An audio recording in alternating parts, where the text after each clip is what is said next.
सकाळचे साधारण 9:30 वाजले होते. बंगळुरूतील एका विशाल ऑफिस समोर लक्झरी कारांची रांग उभी होती. कारचे दरवाजे उघडले की लोक उतरू लागले, ज्यांच्या कपड्यांमध्ये सूट, टाय आणि चमकते बूट होते. प्रत्येकाच्या चेहऱ्यावर वेगाने पुढे जाण्याची आणि यश मिळवण्याची तीव्र इच्छा स्पष्ट दिसत होती. त्याच गर्दीत एक युवक शांत पावलांनी ऑफिसच्या मुख्य गेटकडे चालत होता. त्याच्या खांद्यावर जुना बॅग होता. कपडे थोडेसे फाटलेले होते आणि बुट इतके खराब झाले होते की असे वाटत होते की तो अनेक वर्षे चालत आला आहे. त्याचे नाव पियुष होते. कोणीही त्याकडे लक्ष देत नव्हते, कारण सर्वांच्या डोळ्यात तो फक्त एक सामान्य कर्मचारी वाटत होता. पण खऱ्या अर्थाने तो सामान्य नव्हता. तो त्या कंपनीचा खरा वारस आणि भविष्यातील मालक होता. परदेशात शिक्षण पूर्ण करून तो अलीकडेच भारताला परतला होता आणि एका मोठ्या कंपनीत इंटर्नशिपही केली होती. पण त्याने आपली ओळख लपवण्याचा निर्णय घेतला होता, कारण त्याला जाणून घ्यायचे होते की जर त्याला कंपनीची जबाबदारी घ्यायची असेल तर त्याची टीम कशी आहे. कोणी प्रामाणिक आहे, कोणी अविश्वासू आहे आणि कोणी आपल्या पदाच्या गर्वात मानवी गुण विसरला आहे. याच उद्देशाने त्याने स्वतःला एक साफसफाई कर्मचारी म्हणून साथ घातला. हातात झाडू धरून कंबर वाकवून त्याने ऑफिसमध्ये प्रवेश केला. गेट पार करताच त्याला वेगाने पावलांचा आवाज ऐकू आला. एक महिला हाय हिल्स घालून त्याच्या दिशेने धावत आली. तिचे नाव प्रीतल होते आणि ती कंपनीची असिस्टंट मॅनेजर होती. ती कठोर स्वभावाची होती आणि आपल्या कर्मचाऱ्यांवर ती कडक नियंत्रण ठेवण्यासाठी ओळखली जात असे. पियुषला पाहताच प्रीतलचे डोळे आकुंचन पावली. तिने वरून खालीपर्यंत त्याला नजर मारली आणि कठोर आवाजात बोलली, "इथं का उभा आहेस? लगेच सर्व साफ कर. ही तुझी उभी राहण्याची जागा नाही." पियुषने मान खाली केली आणि एक क्षण त्याच्या हृदयात हलकी वेदना जाणवली. पण त्याने चेहऱ्यावर शांतता राखली. तो चुपचाप झाडू उचलून एका कोपऱ्यात गेला. हा अपमान सहन करणे त्याच्यासाठी सोपे नव्हते, पण त्याला माहीत होते की त्याचा खरा उद्देश काही वेगळा आहे. हा कोणता खेळ नव्हता, तर एक मोठा परीक्षेचा क्षण होता, ज्यात यश मिळवणे त्याच्यासाठी अत्यावश्यक होते. जाण्यापूर्वी प्रीतलने उपहासाने सांगितले, "हो, इथं जुन्या साफसफाई कर्मचाऱ्यांसारखा आळशी दिसू नकोस, नाहीतर जास्त दिवस टिकणार नाही." तिची ही गोष्ट ऐकून आजूबाजूचे काही कर्मचारी हसले, काही चुपचाप हसले आणि काही आपल्या फाईल मागे चेहरा लपवून गेले. कोणीही हे विचारले नाही की ज्याला ते एक सामान्य साफसफाई कर्मचारी समजत होते, तोच उद्या त्यांच्या भाग्याचा निर्णय घेणारा असेल. पियुषने झाडूने मजल्यावर एक ठसा तयार केला आणि मनात प्रतिज्ञा केली की तो सर्व काही पाहिल, सर्व काही सहन करेल आणि योग्य वेळ सत्य सगळ्यांच्या समोर आणेल. जेवणाच्या वेळेचं वातावरण रोजच्या प्रमाणे हालचालीने भरलेले होते. काही कर्मचारी जोरजोराने हसत होते, काही हातात कॉफीचा मग घेऊन गप्पा मारत होते. तो चुपचाप झाडू घेऊन एका कोपऱ्यात सफाईच्या कामात गुंतला होता. त्याचे डोळे मजल्यावर होते, पण कान प्रत्येक गोष्ट ऐकत होते. अचानक एक महिला जोराने हसून इशारा करत म्हणाली, "अरे बघा, नवीन साफसफाई कर्मचारी एकदम विचित्र दिसतोय. असं वाटतं त्याला जीवनात पहिल्यांदाच मोठ्या ऑफिसमध्ये येण्याचा अनुभव मिळाला आहे." तिच्या जवळ बसलेली आणखी एक मुलगी लगेच म्हणाली, "हो, वाटतं लिफ्टचं बटन दाबायचं पण त्याला माहिती नाही."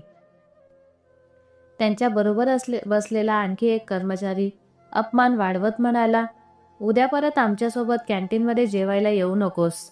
सर्वांची हसण्याची गजर एकत्र उठली. वातावरणात द्वेष आणि अहंकाराची गंध पसरली. पण पियुषने मान वर उचलली नाही. त्याच्या ओठांवर एक हलकी स्मित होती. तो मनात सर्वांच्या चेहऱ्यांची नोंद करत होता. त्याला माहीत होते की अशा क्षणांमध्येच खरी परीक्षा असते, जिथे माणसाचं चरित्र समजतं. तो सर्वांचे खरे रूप मनात उतरवत होता. काही वेळानंतर सर्वांनी आपले हसू आणि कॉफीचा मग संपवून जेवणाच्या खोलीतून निघून गेले. तो अजूनही सफाईच्या कामात गुंतला होता. त्याच्या आत कुठेतरी रागाची ज्वाला पेटत होती, पण त्याने मन शांत केले. त्याला माहीत होते की जर तो भावनिक झाला तर त्याची संपूर्ण योजना बिघडेल. त्याला धैर्य आणि समजूतदारपणाने पुढे जायचे होते. सायंकाळ जात होती. ऑफिसच्या बाहेर एक चमकदार लक्झरी कार थांबली. पियुषने दुरून पाहिले की प्रीतल फोनवर बोलत कारमध्ये बसत होती. तिच्या चेहऱ्यावर अहंकार आणि दिखाव्याची झलक स्पष्ट होती. तिच्या फोनवरील बोलणे त्याच्या कानापर्यंत पोहोचले. "हो हनी, आज रात्री मला कुठेतरी 5 स्टार रेस्टॉरंटमध्ये घेऊन जा. कोणत्याही स्वस्त कॅफेत जाऊ शकत नाही." त्याने एक क्षण त्या दृश्याकडे लक्ष देऊन पाहिले, नंतर डोळे खाली केले. त्याच्या मनात एकच विचार आला की हा अहंकार जास्त काळ टिकणार नाही. सत्ता आणि पद माणसाला कायमचे वाचवू शकत नाहीत. एक दिवस सत्य सगळ्यांच्या समोर येईल. पियुष शांत पावलांनी ऑफिसच्या बाहेर पडला. सायंकाळची थंड हवा त्याच्या थकलेल्या शरीराला स्पर्श करत होती, पण त्याच्या डोळ्यात दृढ संकल्पांची चमक होती. ही एका लांब खेळाची सुरुवात होती, जिथे प्रत्येक खोटं, प्रत्येक अहंकार आणि प्रत्येक अन्याय उघड होणार होता. मजला अजूनही ओला होता. अचानक प्रीतलची कठोर आवाज ऐकू आली. "ही सफाई केलीस का? मजला अजूनही ओला आहे. जर कोणी घसरून पडला तर? तुझ्या बुद्धीत काही नाही का?" त्याने खाली गेले आणि चुपचाप पुन्हा मजला साफ करण्यास सुरुवात केली. आजूबाजूला उभे असलेले काही कर्मचारी एकमेकांकडे पाहू लागले. कदाचित काहींच्या मनात थोडीशी सहानुभूती आली, पण कोणीही तोंड उघडण्याचे साहस केले नाही. त्यांना माहीत होते की प्रीतलसमोर बोलणे म्हणजे स्वतःच्या अडचणी बोलावणे होय. सर्वांनी डोळे घालून आपले काम सुरू केले. या दरम्यान पियुषची भेट जुना साफसफाई कर्मचारी विनय यांच्याशी झाली. विनय अनेक वर्षांपासून कंपनीत काम करत होता. तो एक साधा आणि सरळसोट माणूस होता. फारसे बोलत नाही, पण त्याचे मन खूप स्वच्छ होते. तो नेहमी कठोर मेहनत करत असे आणि कोणाशीही भांडत नसत. कर्मचारी अनेकदा त्याचा मजाक उडवायचे. कोणी त्याला वृद्ध साफसफाई कर्मचारी म्हणायचे, कोणी त्याच्या कपड्यांवर उपहास करायचे. पण विनय कधीही काही मनात धरत नसे. पियुषने विनयमध्ये एक वेगळ्या प्रकारची चमक पाहिली. त्याने त्याच्याबरोबर काम करत विचारले, "भाई, तुम्ही इतके वर्ष इथे आहात. लोक असे अपमान करतात, तेव्हा तुम्हाला वाईट वाटत नाही का?" विनय हसून म्हणाला, "सन्मान वरून मिळतो. जे आज हसत आहेत ते उद्या विसरतील. पण आपण आपले काम प्रामाणिकपणे केले तर मन शांत राहते." हे पियुषच्या मनाला भिडले. त्याने जाणवले की हा माणूस शारीरिक दृष्ट्या कमकुवत दिसतो, पण प्रत्यक्षात सर्वात मजबूत आहे. जेवणाच्या वेळी विनय सहसा आपलं जेवण वाटत असे. एका दिवशी त्याने पियुषला अर्धी रोटी देऊन सांगितले, "घे बेटा, तूही खा. मी तर एकटा आहे, मला चालेल. तू तरुण आहेस, तुला अधिक ताकद हवी." पियुषच्या डोळ्यात हलके पाणी आले. त्याने मनात विचार केला की जर कंपनीत कोणाला सर्वप्रथम न्याय मिळायला हवा तर तो विनय आहे. तो विनयच्या चरित्राच्या ताकदी आणि मनाच्या मृदुलतेचा नतमस्तक झाला. त्या क्षणी पियुषने स्वतःशी वचन दिले की तो एक दिवस केवळ विनयला नाही तर प्रत्येक अशा माणसाला न्याय देईल ज्याला इथे वर्षांपासून दडपले गेले आहे. पण त्याला माहिती होते की अजून वेळ आलेला नाही. त्याला आणखी खूप काही सहन करावे लागेल आणि योग्य वेळेची प्रतीक्षा करावी लागेल. दिवस जात होते आणि पियुषने ऑफिसच्या प्रत्येक कोपऱ्यात घडणाऱ्या घटनांचे बारकाईने निरीक्षण करायला सुरुवात केली. एका दिवसाच्या दुपारी बातमी आली की कंपनीच्या कॉर्पोरेट सोसायटीच्या खोलीतून काही पैसे चोरी झाले आहेत. बातमी पसरताच ऑफिसमध्ये गोंधळ उडाला. सर्वजण आपली डेस्क सोडून उभे राहिले आणि चर्चा करू लागले. कोणी म्हणाले कदाचित कागदपत्रांमध्ये चूक झाली असेल. कोणी म्हणाले हे नक्कीच कोणीतरी आतल्या कर्मचाऱ्याचे काम आहे.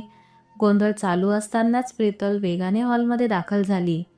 तिच्या हातात काही कागद होते आणि चेहऱ्यावर रागाची लालसर छटा होती. तिने सगळ्यांच्या समोर जोरात म्हणाले, "मला माहीत आहे पैसे कोणी चोरले. हे काम कोणाचंही नाही तर विनयचं आहे." विनयने आश्चर्यचकित होऊन प्रीतलकडे पाहिलं.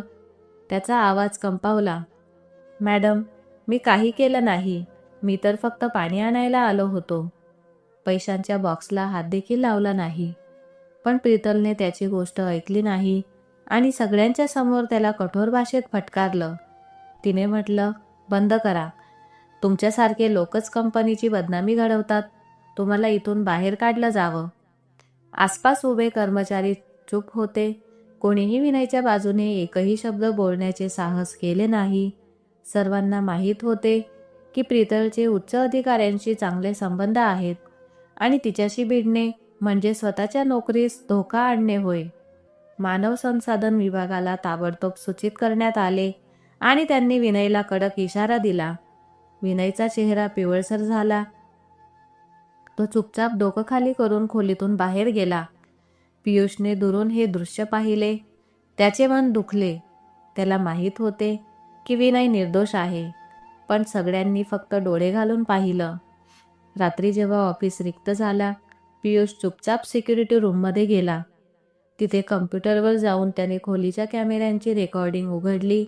स्क्रीनवर स्पष्ट दिसलं की विनय खोलीत आला, काम करून लगेच निघून गेला. त्याने पैशांच्या बॉक्सला हात देखील लावला नाही. हे पाहून पियुषने दिलासा घेतला, पण त्याचबरोबर त्याच्या मनात रागाची आग पेटली. त्याने ताबडतोब व्हिडिओ कॉपी करून स्वतःकडे ठेवला आणि मनाशी म्हणाला, वेळ बदलत आहे. हा अन्याय जास्त काळ टिकणार नाही. ही रात्री त्याच्यासाठी खूप महत्त्वाची होती. त्याने ठरवलं की तो आता फक्त प्रेक्षक राहणार नाही, तर लवकरच या व्यवस्थेला मोडून टाकणार आहे. दुसऱ्या दिवशी सकाळी ऑफिसमध्ये एक वेगळीच शांत वातावरण होतं. सगळ्यांना माहीत होतं की काहीतरी मोठं घडणार आहे. त्याचवेळी ऑफिसच्या मुख्य गेटवर एक काळी लक्झरी कार आली आणि थांबली. कारमधून एक स्मार्ट युवक उतरला. त्याच्या कपड्यांमध्ये चमकता सूट होता, डोळ्यांवर स्टायलिश सनग्लासेस आणि चेहऱ्यावर एक अनोखी दृढता होती.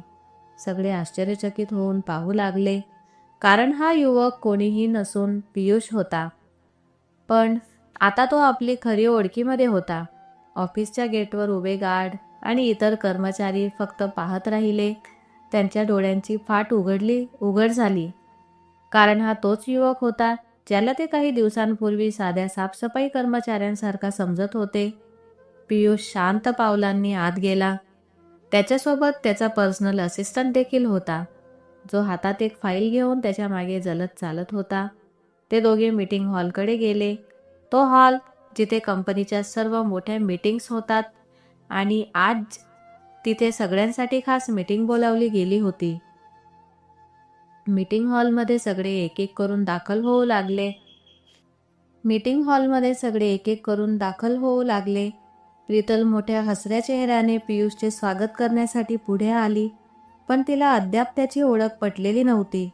तिने विचार केला की कदाचित हा कोणता मोठा गुंतवणूकदार किंवा परदेशी पाहुणा आहे. प्रीतल म्हणाली, सर, माझं नाव प्रीतल आहे. मी असिस्टंट मॅनेजर आहे. आपलं या कंपनीत स्वागत आहे.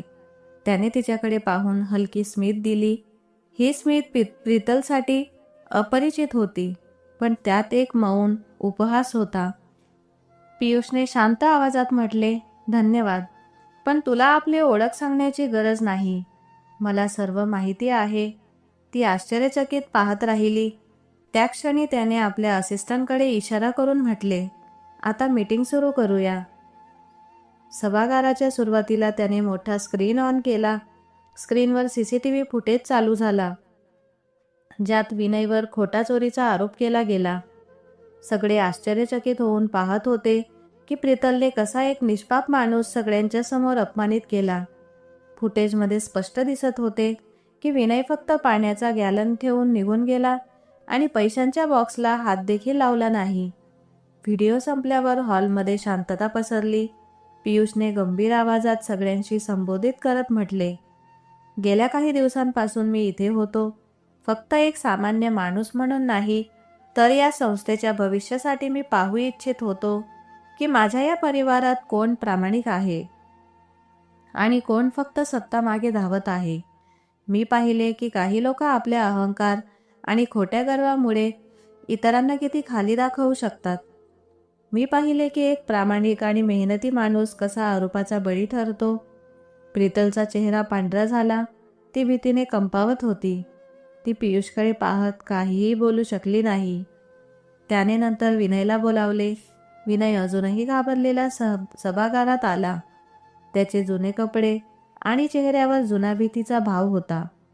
पियुष हसत त्याच्या जवळ गेला आणि म्हणाला, भाई विनय, आजपासून तुम्ही या कंपनीचे लॉजिस्टिक कोऑर्डिनेटर आहात. ही तुमच्या प्रामाणिकपणाचे आणि मेहनतीचे फळ आहे. तुम्ही खऱ्या अर्थाने एक सच्चे माणूस आहात. मी तुम्हाला सन्मान देतो. विनयच्या डोळ्यात अश्रू आले. त्याच्या चेहऱ्यावर आनंद आणि कृतज्ञतेचा भाव होता. त्याने पियुषला धन्यवाद दिले आणि रडू लागला. त्यानंतर पियुषने सगळ्यांकडे पाहून म्हटले, ज्यांच्यात मानवता आणि प्रामाणिकपणाची कमतरता आहे त्यांच्यासाठी या कंपनीत काही जागा नाही. याचे परिणाम म्हणून प्रीतलला कंपनीतून काढून टाकण्यात आले. पियुषने नंतर प्रीतलशी वैयक्तिकरित्या भेटून म्हटले, जग हे इथेच संपत नाही. तुला अजूनही बदलण्याची संधी आहे. अहंकार तात्पुरता सन्मान देतो, पण शेवटी सर्व काही उडवून टाकतो. त्यानंतर त्याने एक कार्ड देऊन म्हटले, आमच्याकडे एक ट्रेनिंग प्रोग्राम आहे. जर तुला हवे असेल तर त्यात सहभागी होऊन तू नवीन सुरुवात करू शकतेस. त्यानंतर प्रीतलला समजले की तिने काय चूक केली. तिच्या डोळ्यात अश्रू आले. तिने मान वाकवून पियुषला धन्यवाद दिले आणि तेथून निघून गेली. दुसऱ्या दिवसापासून सगळे काही बदलले. कर्मचारी खांदा खांद्याला लावत काम करू लागले. त्यांना समजले की माणसाची खरी ओळख त्याच्या पदाने, पैशांनी किंवा कपड्यांनी नसते, तर त्याच्या चरित्राने आणि मानवतेने ठरते. कधीही कोणाला छोटं समजू नका, कारण कोण जाणे कोणाकडे काय लपलेली प्रतिभा किंवा ओळख आहे. सर्वांना समान वागणूक द्या. गरीब श्रीमंत असा भेद करू नका, कारण सर्वांपेक्षा माणुसकी महत्त्वाची असते. तर मित्रांनो, आशा आहे की ही कथा तुमच्या हृदयाला स्पर्श करून गेली असेल. मित्रांनो, या कथेबद्दल तुमचं काय मत आहे कमेंट बॉक्समध्ये नक्की लिहा. आणि जर तुम्हाला आमची कथा आवडली असेल तर कृपया लाईक करा आणि अजूनही आमच्या चॅनलला सबस्क्राईब केलं नसेल तर नक्कीच करा. तर भेटूया अशाच आणखी एका प्रेरणादायी कथेसोबत. धन्यवाद.